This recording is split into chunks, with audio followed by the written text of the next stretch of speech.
Hi there, and welcome back to another episode at Station Road. Now, many of you will be aware of the saga I had with my Rapido Trains 15XX, and the locomotive got sent back, a new one got sent, and of course, if you catched the last episode in that particular series, lots of profanities were heard, and I pretty much went for Rapido Trains with my frustration and anger over this locomotive. And of course, at the end of that, basically I'm sending that locomotive back. Now, I suddenly thought, and this was mentioned in that last video, is I also have another Rapido Trains 060 steam locomotive, the Hunslet, and I haven't actually had a go with this one yet. I haven't got it out on the track, I haven't tested it, I haven't done anything yet, and I thought, maybe I'd better actually have a look at this locomotive, because if it turns out to be a dud, then I can actually send both of them back at the same time.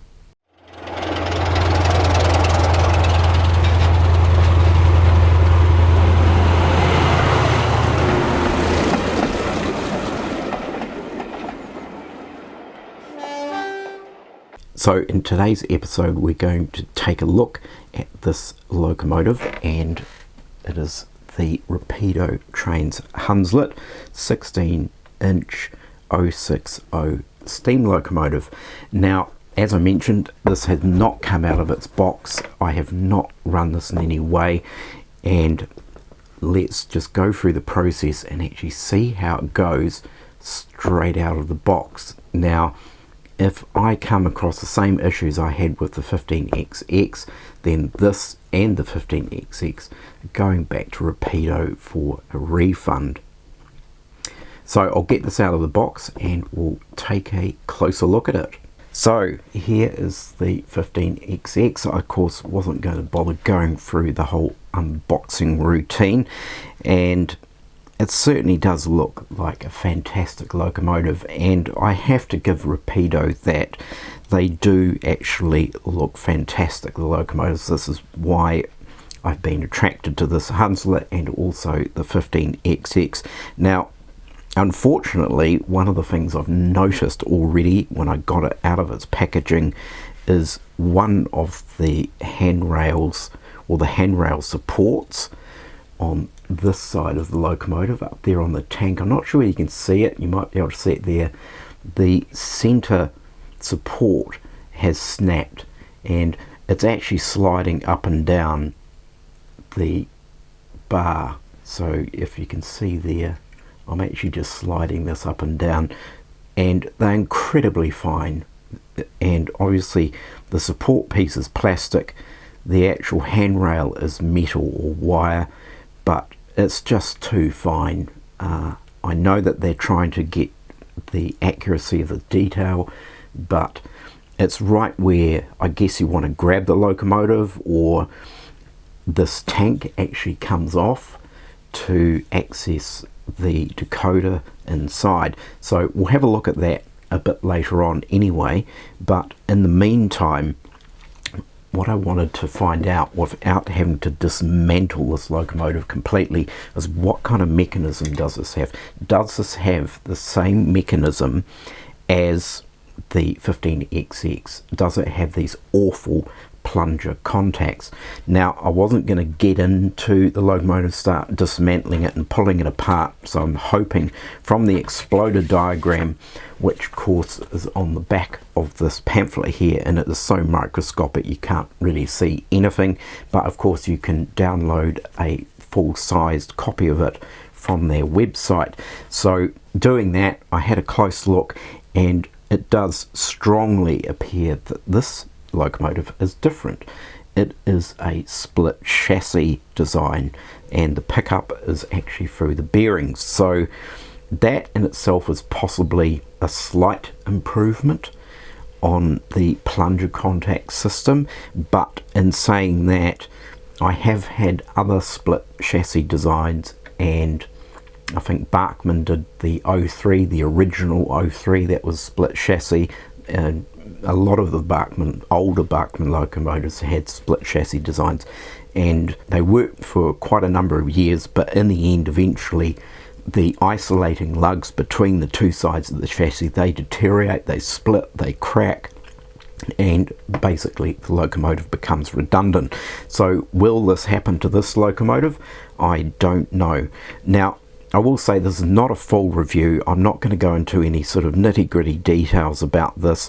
Okay, we've got our broken handrail support here, and we have a split chassis design. So I think the next thing to do, and of course this is just DC, it's not DCC, I haven't chipped this locomotive, so we're just going to run it on standard DC and let's just see how it actually goes. Right, so I've got it on my test track here, and I've just plugged in a DC controller, so this is straight out of the box. It's not been running, nothing has been done with it, it's literally fresh out of the box.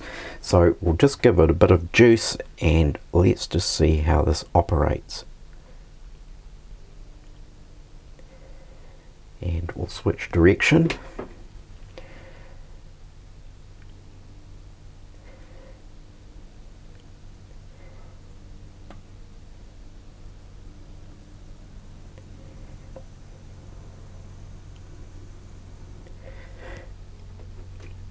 And straight out of the box, it does seem to be running quite nicely, actually.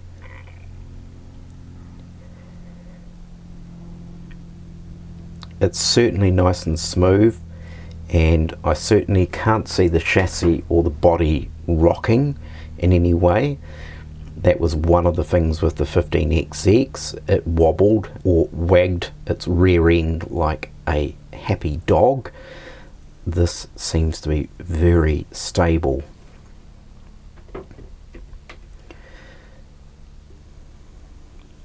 So we're just going to dial this right down. Let's just see what its crawl is like.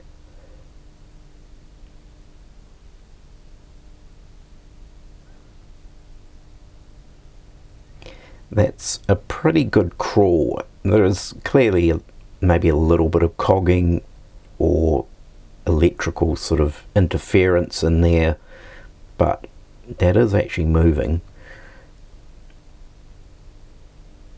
I'll just bring up the speed a little bit.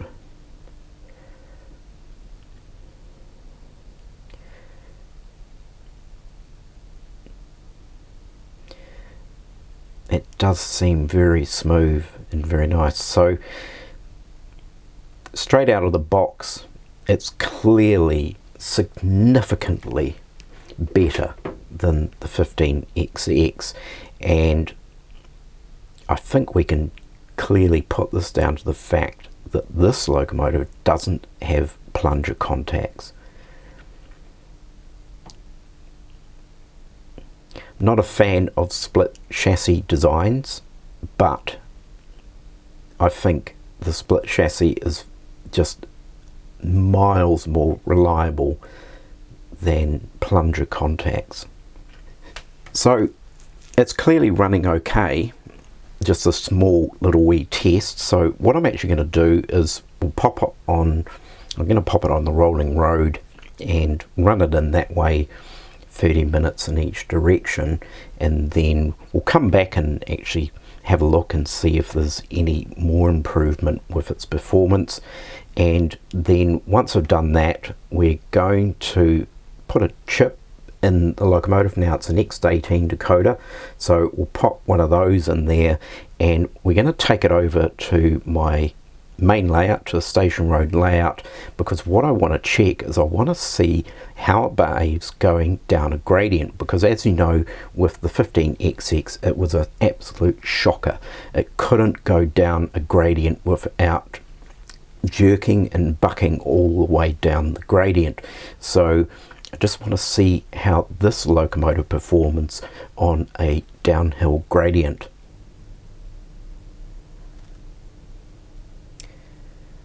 So I've now given it a run in 30 minutes in each direction at 50% speed on the rolling road.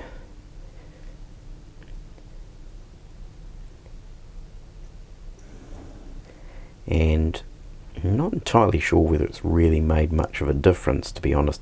It's possibly a little bit quieter, because initially it was quite sort of noisy. It seems a bit quieter now.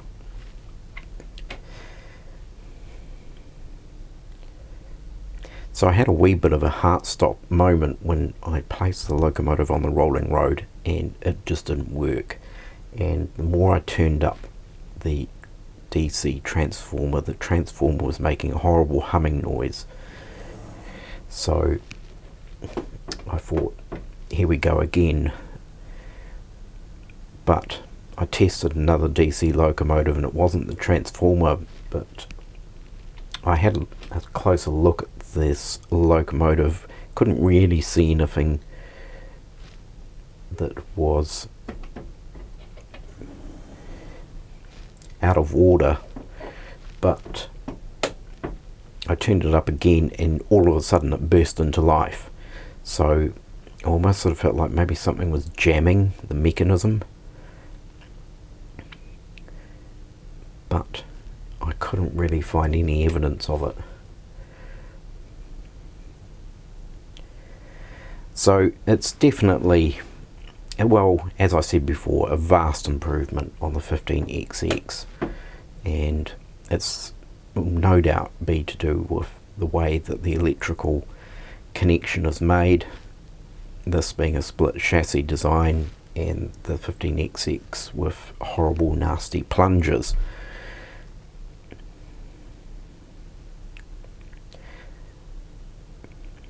So we'll chip this locomotive with an X18 decoder and then we'll get onto the layout and we'll just see how it works on that downhill grade. Right, so far this locomotive is a vast improvement on the 15XX, as we saw with the wee test run through on the test track. So we'll fit in a X18 decoder and we've just got a wee Dapol Imperium Next 18 here, and the process of fitting the decoder in this particular locomotive is reasonably easy, and it's a case of getting a fingernail, or they suggest a thin bit of plastic, in underneath the saddle tanks. So there's a wee seam there underneath, and there's just simply two clips. It's probably a bit hard to actually see from this camera angle, but it just simply unclips. Now, of course, the one thing you've got to be very careful of course, is these handrails, and as we know, the middle stay in here is broken off, so that is the cover, and of course you can just see the clips on the inside, and of course they relate to those wee notches there in this die cast weight that's on top here. So our next 18 decoder goes in here, so we'll just remove the blanking plate and pop this in here. Slot that down, and one of the things I did notice, and it's probably really hard to pick up on this, but it has a firebox flicker, and in here, and it's probably almost impossible to see, there's some really thin copper strands that obviously run to the LED for the firebox, and I'm guessing they're coated copper. So they don't have a plastic sheave on it in any way. It's just simply copper wire, but it will be coated. But it does actually rub against this metal weight here. So it's a little bit concerning that, you know, is that over time going to wear, and you're going to end up with short circuit in there. So yeah, it's a bit peculiar. This, as far as I can see, unless there's something in the coal bunker, nowhere here would it seem there's a place to put a speaker, possibly in here, but it would be obviously very small, and there's certainly no room in here for a stay alive either, but Rapido seem to insist that their locomotives don't need stay alives. So, but of course my 15XX proved them wrong with that. So the tank just slots back on over the top, and it sort of sandwiches down here and just tucked in behind the smoke box. And once again, you just have to be so careful with these handrails.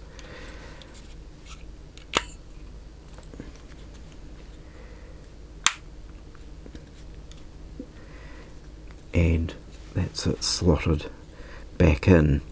So there we have it. So we'll head this over to the station road layout, and let's just see how it goes on the downhill incline. Right, so we've got the Hunslet on the incline. You'll notice that the saddle tank cover is missing at the moment. I've left it off just in the meantime because I had some funny things going on with the programming. So as I mentioned, it's got the Dapol Imperium Next 18 decoder installed in it, but I'm not entirely sure whether it's the right kind of decoder. So if we just run it, it just sort of leaps into quite a fast speed. It's the crawling ability, and you can see it stutters. Now this track is clean, the locomotive's brand new, it's been run in, and it's still a little bit temperamental, but the slow speed, the acceleration and deacceleration is pretty poor. But in terms of the incline, it does seem to be a vast improvement on the 15XX. It doesn't appear to sort of have that jerky bucking motion that the 15XX had, but I will say that the forward running performance is not as good as the reverse. It seems to stutter a little bit.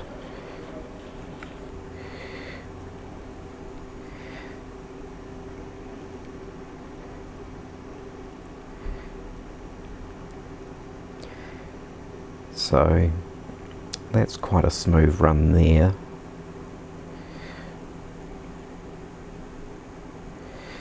But in saying that, short wheelbase locomotives, I really feel like this, as with the 15XX, it needs a stay alive in it.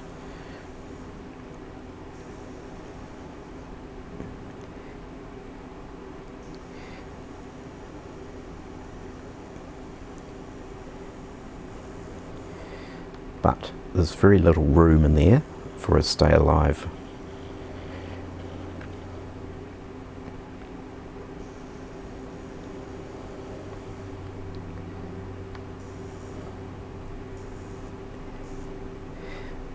It just sort of seems to jump from 0 to quite fast. So I'm going to try a different decoder in here and see if it makes any difference. Right, so I've switched out the decoder. I put in a DCC Concepts Next 18 decoder, and it's definitely much better in terms of its slow speed control. As we can see, we're getting a really nice slow speed here, and I think it's stalled. In comes the hand of God, and I think this decoder is better, but as I mentioned, I really do believe this needs a stay alive in it.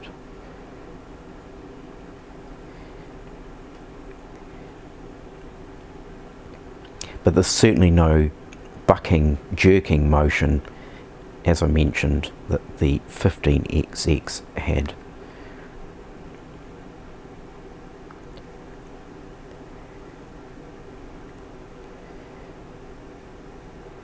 but it's clearly doesn't run as well in the forwards direction for some reason.